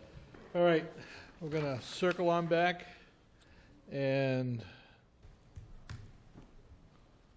custodian's job description. I believe that should be tabled until we have the new town administrator. I also just got it today, so I haven't had a chance to Yeah. read it. Yeah, I read it, and it almost looked like you were posting the job, or just That's doing what it says on there. It sounds it was posting a job, and I thought it was filled. That was my question. I said, well, why are we Yeah, posting this? that's- Job is good, yes. So do I hear a motion to table this until January 16th? Bob, did you want to say something? I think this comes up because of controversy over the responsibilities of the custodian. Could be. But it does say job posting on the top. That's. Right, that's what I saw. I'm like, Right. we were advertising it. And then I appreciate that, but again, I'm looking at the fact that we're having a new TA coming on board. And I'd much rather have that individual. Yeah. I'll make a motion, we table it until Ed Gibson is on board and has time to review it. Second. Discussion? All in favor? Aye. Aye. So moved. Now, there is an issue relative to the custodian and pay. This board basically nullified itself 2-2, if memory serves, on that pay. I think we're talking like $600, $700 for the year. Does the board wish to open that discussion again? I don't. I don't. Then That's it's dead right there. there. It's 2-2. If it, I mean, I'm It not can't be saying. said I did not raise the question. It can be, but it wouldn't be It true. wouldn't be true. Yeah. There it is. Okay. Any other necessary business that cannot wait until our next meeting? Bear in mind, we have a meeting this coming Thursday, but we're dedicating that solely to the warrants and if the sky is falling. Other than that, we are not going to be meeting until January. You do realize that's 2 weeks away. Are we going to, All the way away. Charlie, are we going to go finish up on the licenses and? Oh, yeah. I just jumped back to where we Okay. were. Yeah, we'll get there. Yeah. Yeah, Okay, I see, yep. okay. Have an alcohol and a common vic. No, Not yet. no. Yeah, there's just two other things first. Okay. Signatures, PCFs. Who wants to read them? I've got them here. Let me give it a shot. This is PCF, part-time police officer, Alexandria Capin Perizzo, I believe, new hire, emergency hire, auxiliary, $19 an hour, and since it's auxiliary, there's no budget implication until the person's used. It is signed off by all the parties. Next, okay, part-time police officer, regular PCF for the same person, Alexandria Capin Perizzo. Again, auxiliary, no budget impact, signed off by everybody. Next is Megan Pike, paramedic, firefighter, part-time emergency. These are all non-benefited, by the way. Change in salary. Megan has worked for us in the past. She has taken a full-time firefighter paramedic position with Northampton, but lives in town and would like to work part-time for us when she is available. $19.61 an hour, paramedic firefighter. Jim, sorry, these are the originals. Signed off by everyone. COA administrative assistant. Looks like Darlene Machoka, if I'm reading this handwriting. Part-time, new hire. $15 an hour, 10 hours a week. 52.2 weeks a year. Signed off by all the parties. Again, not benefited. Auxiliary police officer, Brendan Heath. Emergency, non-benefited, additional position. There's no hourly rate since auxiliary is not paid. Been signed off by all the parties. So let me go back a second.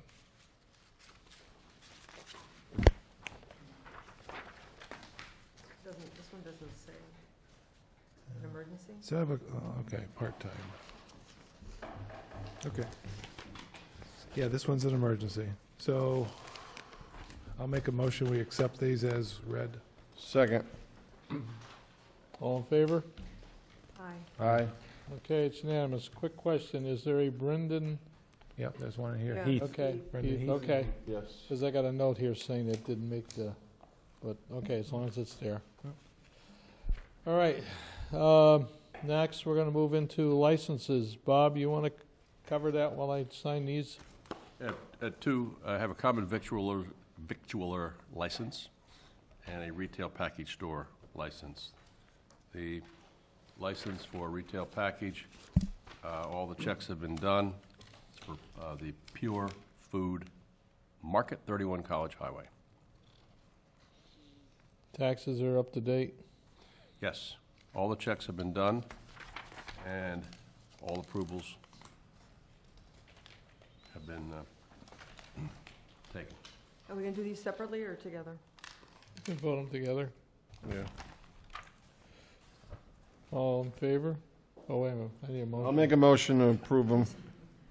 You're going to approve the two? common vic Separately. and the Yes. yeah, and the Wait, Charlie, you caused package confusion. store as I'm well. telling you, man, I shouldn't be signing and talking at the same time. Should we break them out, or you want to? Bob, you want to just talk about the next one? I don't think it matters. You can do Okay. them both. Yeah.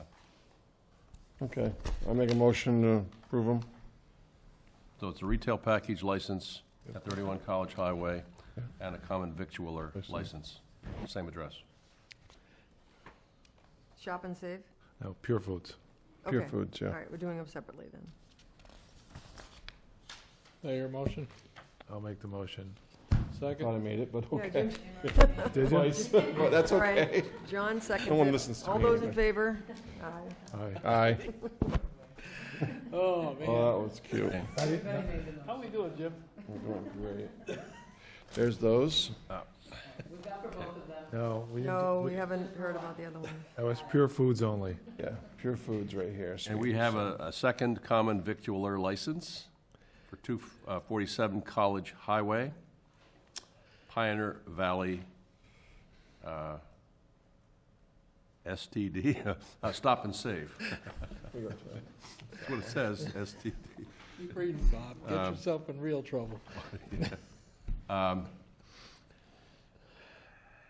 So this is for Stop and Save Extra Mart. Pardon? Stop and Save Extra Yes. Mart. Yeah. I'll make a motion, we accept it. Second. And everything's paid up? Everything's paid off. The owner of the property, as opposed to the business, is $80 in arrears, but has promised to clear that up. The owner is not the person getting the license, however.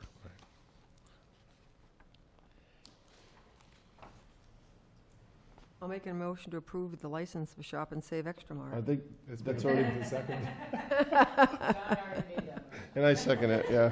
All in favor? Aye. Aye. Aye, I aye, aye. just stay quiet long enough. Wow. 2 spots to sign here. That was confusing. And it's only 7:30. Yes. We're gonna be in great shape when it gets to 9 o'clock, isn't it?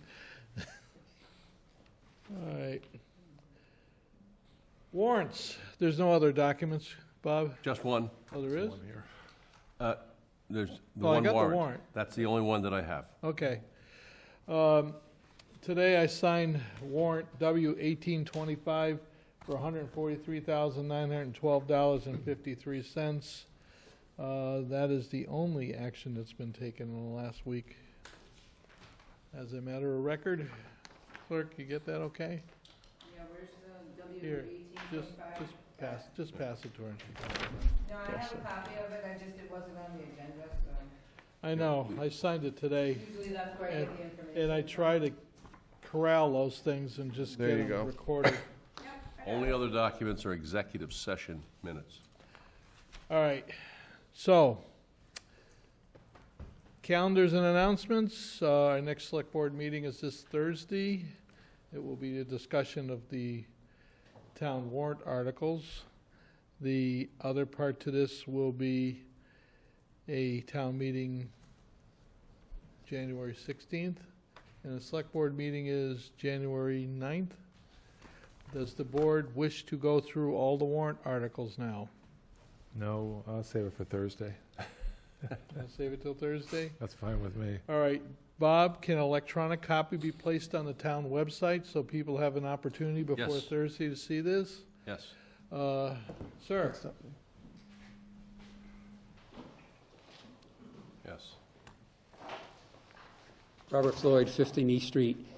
Are you intending on signing the warrant Thursday? Yes. Great, thank you. The intention is to sign this on Thursday. There may be modifications Thursday based on what Finance Committee and the Board of Selectmen determine, but the hope is that we have this so that we get it out there. I'll have a copy here on the machine. Right. Make changes as you decide, and print it out. All right, and you've given a copy to Finance as of today? As of today, sent a copy to the Finance Committee. All right. Mike, do me a favor and erase everything I sent you, because those are drafts on top of drafts on top of drafts. Already done. Thank you. You don't want to keep those. It's If automatic something with you. changes- If something changes between now and Thursday, just let us know. I'm not, it would be Bob moving it. I'm pulling away. Now that Bob's back, I'm just pulling away. I just want to sort of corral everything until he got back.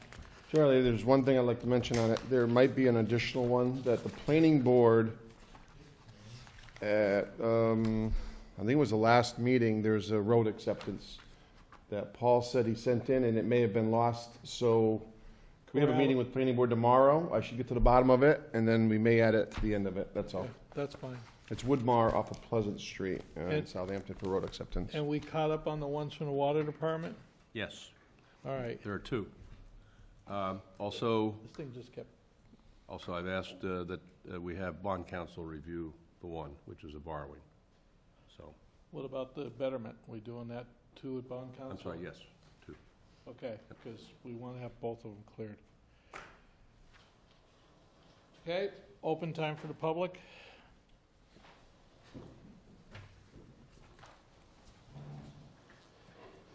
Christina Madsen, 36 Rattle Hill Road. I'm here tonight to speak about my concern for the Chapter 61 Wayne parcels that are now being sold. And I'll be referring to notes from time to time because I have several questions and I want to make sure that they are answered before I go home. So I'm going to start by reminding you that there was a time in the not-too-distant future when Southampton let a prime piece of real estate slip through its fingers. And I'm referring to the Frank Ferry parcel that was adjacent to the Norris School. Beautiful flat land that the town opted not to buy. And as a result of colossal short-sightedness, the school was deprived of ideal playing fields, and we have ended up with soggy, expensive fields miles from the town, miles from the school, I mean. And I'm concerned that we are watching a similar situation of ideal prime real estate slip through our fingers again. Chapter 61 land that is now up for sale. And I have some questions about the process of the Wayne family deciding to sell this Chapter 61 land. So am I correct in my understanding that when they decided to sell, they had to inform the town of their intent to sell? Am I correct?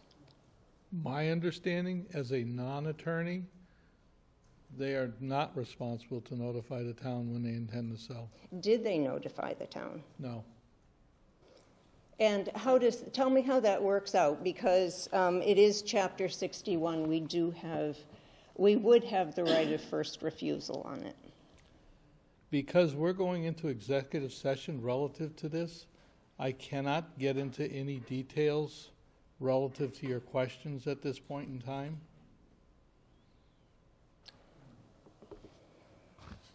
All right, well. Not that I don't want to. Well, I would like to have the opportunity so that as you go into executive session, you have an opinion of a resident. Oh, please, seriously. All right. So my questions about, I'm going to state my questions about how the Waynes were to proceed with the sale of Chapter 61. And so reading the regulations, to the best of my understanding, I thought that when owners of Chapter 61 property were to sell, they had to, were planning to sell and or convert, then they had to notify the town of that intention.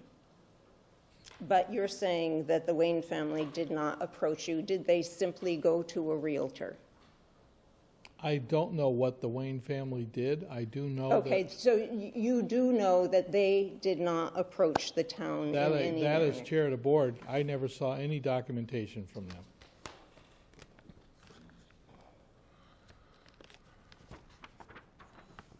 Are you sure that they met their obligations? You see, we're going into executive session. There are reasons for that. All right.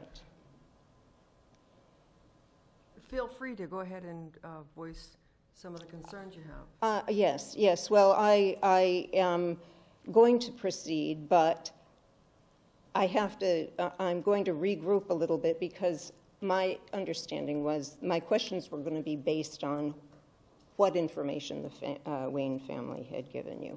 Okay. So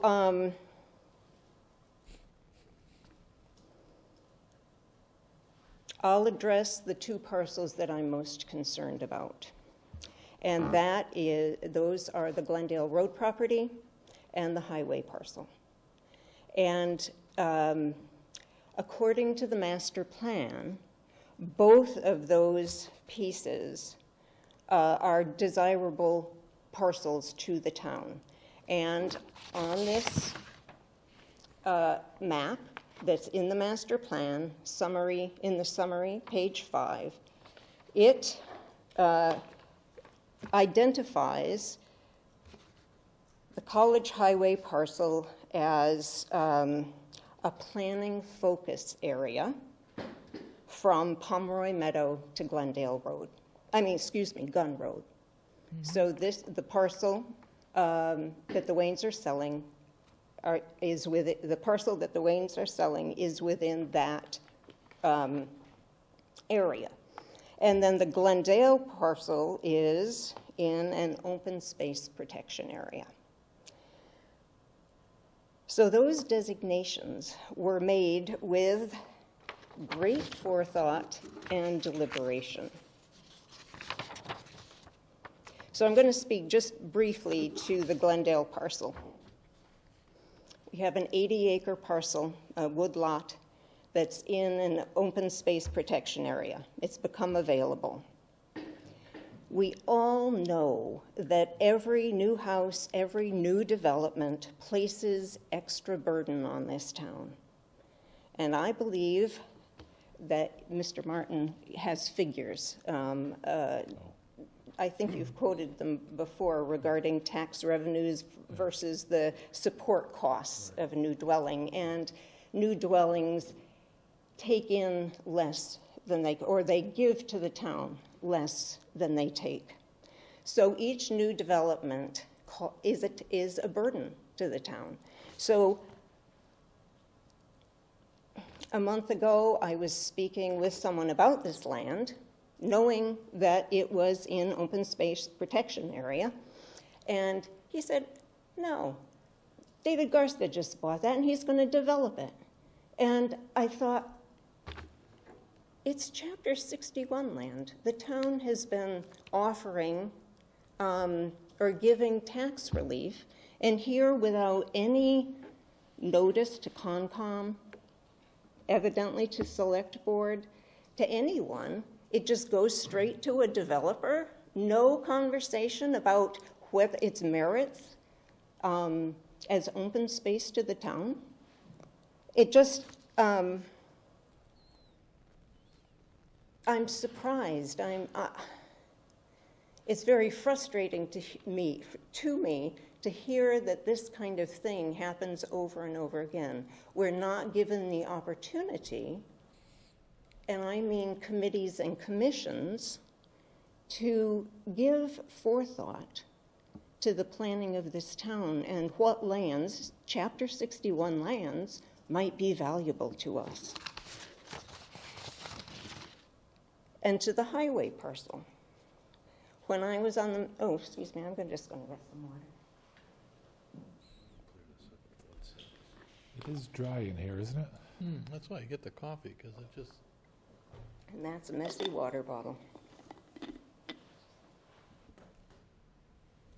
When I was on the master plan committee with the guidance, under the guidance of Pioneer Valley Planning, we pored over the town maps, looking at the parcels that the town already owned and looking at what parcels the town, that would be an asset for the town to have. Over and over again, we came back to the highway parcel for public safety complex, some affordable housing, beautiful open land. For 50 acres of it, and carefully planned, that could solve several of the town's needs, much needed needs too. And so, given that you weren't aware of it, apparently, that it was going on sale, I was going to ask, were there any sort of broad and inclusive discussions about the use of these lands? So the answer to that, of course, is no. So, but to the best of my understanding, no one knew about the sale of these lands until the signs went up. I mean, committees, commissions, townspeople knew about the sale of these lands until the signs went up and they were already under contract. How can this possibly be?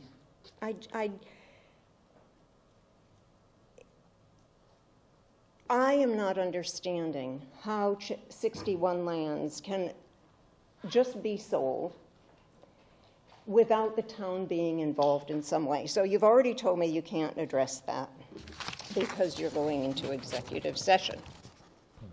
But I will proceed just a little bit more. So I wasn't able to attend the November 28th meeting of the joint meeting of Board of Selectmen and Public Safety Committee. But because of a historical commission conflict, so I was there. But am I correct in this brief summary that the town is negotiating for 3 acres of that parcel for the public safety complex? Am I correct that that was the gist of that meeting? That was the discussion. Town's not in any formal negotiations at this point. There were just open discussions based on what we were seeing going on. I must be candid. There's a lot more of the moving parts to this than you're aware of. I'm sure. That's one of the reasons we have to go in executive session. I wish I could share with you some of this, but I cannot at this point. All right, but I would like you to understand my concerns as you go forth, so that perhaps I represent opinions that are shared by other town residents. So you can take my words for what they're worth, but I will continue for just a minute. So the questions that came to me regarding that informal presentation of what the possibility might be I have several questions.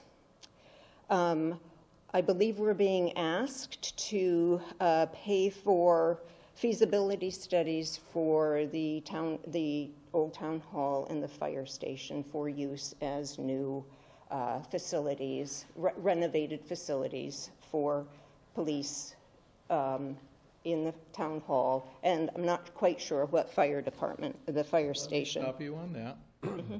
There's nothing on town warrants relative to the fire station. Okay. And the feasibility or evaluation of the old town hall is the structure in and of itself. It is not being designed and evaluated to be just a police station. Okay, but if it is going to be the police station, it has to meet some level of building threshold. Solidness, yes. And so I imagine that that is greater than what it would be if it was going to be used for other things. So does that $30,000, would it be as much as $30,000 if it were not going to be considered as a police station? Yes, because of the fact that we're trying to preserve that building. Okay. There needs to be a lot of detail work relative to the encroachment of the weather into that building, and that needs to be analyzed. Okay, so we will be pursuing that. That is on the town warrant, is that correct? That is on the town warrant. Okay, so I guess my question, I'm feeling confused because I was surprised to hear that we were pursuing land when I thought we were pursuing old buildings, and of course, being on the Historical Commission, I'm an advocate of keeping those buildings, at least the town hall, functioning, in good repair. And so there's a number of moving parts here. Right, okay. Some of them are going to bear fruit, some of them are not going to bear fruit. And at some point, one of the options will supersede the other. It's just like I volunteered my time last Friday to dig some observation pit on the property that we're looking to purchase next to the old town hall to see if it would support an on-lot septic system. Mm-hmm. The point being that we know that building, for whatever use it has, needs an on-lot septic system. Correct. So, like I said, there's a lot of moving parts. Right, and you're moving forward on all of them. I was just, as I say, I was confused by the fact that the intention was to renovate or my understanding was that the intention was to renovate the old town hall for police, and then now we're talking. That was the original discussion. I will tell you this, I've been on this committee for the buildings for over 12 years now. If you took the variables of discussions over the last 12 years, you would see we've addressed, readdressed many a times until we eventually are going to, I hope, get to a common solution. I'm not saying that that's next year, but I think we're heading in the right direction.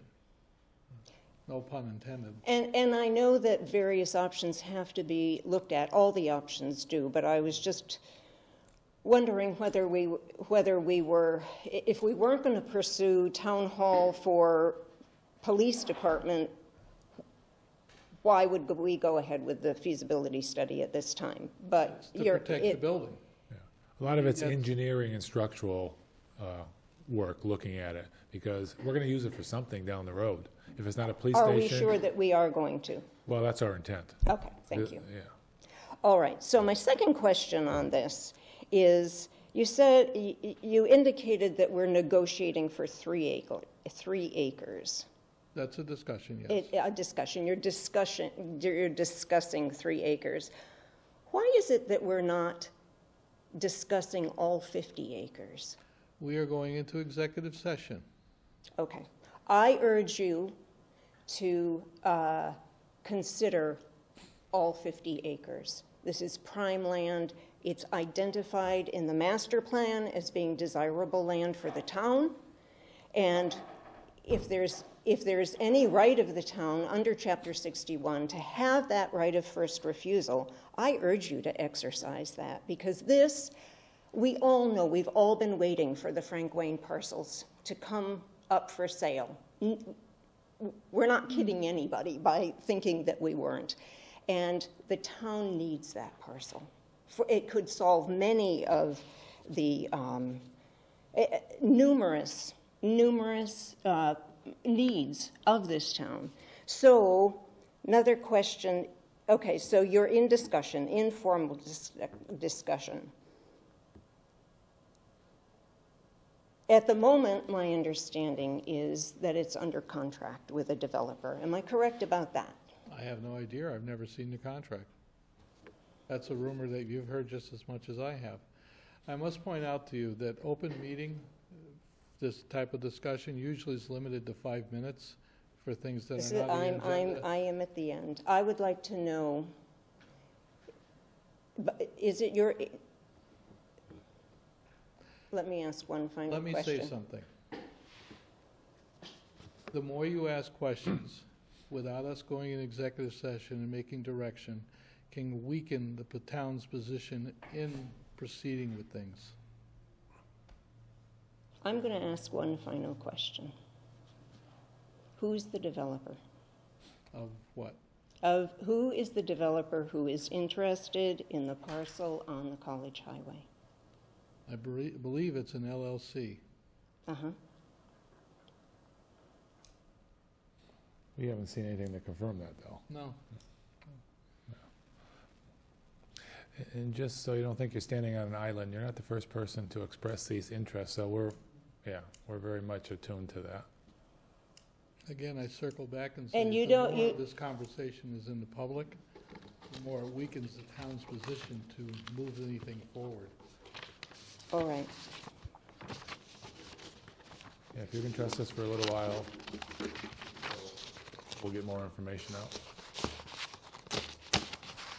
I'll end by saying that I urge each and every one of you to seriously consider careful, consult commissions, committees to see how these 61 parcels can be taken advantage of by the town, and exercise that right of first refusal if it is within your realm, and don't let the persuasions of others affect good decisions, far-sighted decisions that we are known not to make.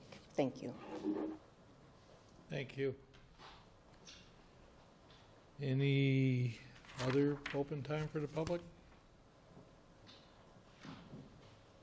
Yes, Barbara. Why don't you just, well, it's just, do you turn your mic to her?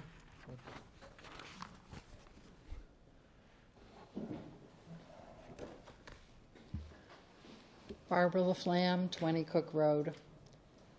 I cannot understand how public interest can undermine the position of the town. That makes absolutely no sense to me. I would think that you would want more people involved, not fewer people. And I cannot understand how you can possibly say that public interest will undermine the solution to this problem. Thank you. Thank you, Barbara. Okay, I'm closing public time. We are now going to go into executive session under Mass General Law, Chapter 30A, Section 21, Items 6 and 7, to consider purchase, exchange, lease of value of real estate if the chair declares that an open meeting may have a detrimental effect on negotiation position of a public body. This is the Wayne property on College Highway we're discussing, and the executive session minutes for review. And we won't be coming We out. will not be coming back to open time. I need a roll call vote. Roden, aye. Martin, aye. Konecki, aye.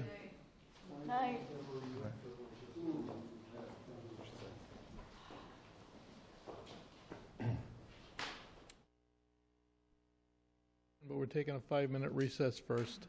Thank you.